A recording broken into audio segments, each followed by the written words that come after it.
जिस दिन से ये कानून पास हुआ है पाकिस्तान में, मैं इतनी अजियत में हूँ कि मैं उसको लोगों में बयान भी नहीं कर सकती और मैं उस चीज़ को शायद समझा भी नहीं सकती।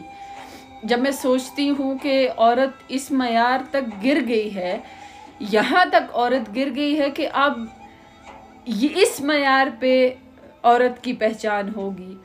और मैं ये सोचती हूँ कि अल्लाह रब्बुल इज़्ज़त ने मुसलमानों का एक स्टेटस बनाया था, एक मयार बनाया था, जिस मयार पर हमारे नबी थे, उनके सहाबा थे, उनके आगे वो लोग थे जिनके हाथों में तलवार हुआ करती थी, जो हक बात के लिए जान देते और लेते थे।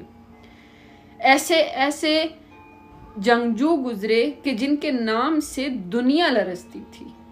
जिस दीन का नाम हजरत उमर फारूक रज़ी अल्लाह ताला अन्हु के साथ वाबस्ता है, उस उम्मत के मर्द इतने बेकार हो गए हैं कि पूरे माशरे में एक बेहयाई, गंदगी का नाम उछाल उछाल के लोग सामने ला रहे हैं और कोई मायने ही नहीं रखती ये बात। सोके मतलब सब चलता है ना। हमारे पाकिस्तान का एक डायलॉग है यार, हमने पाकिस्तान में सब चलता है,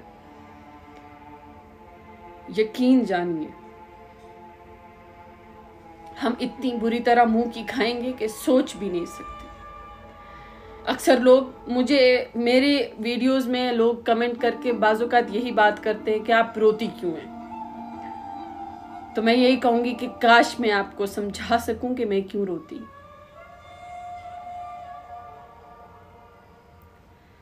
एक बार इंसान को पता चल जाए ना कि वो खुद क्या है, और फिर उसको ये पता चल जाए कि अल्लाह कौन है, तो मुझे नहीं लगता कि उस इंसान की कब्र में जाने तक आंखें खुश्क हो सकती। इस अजियत को महसूस नहीं कर पा रहे हमारी इस उम्मत के लोग।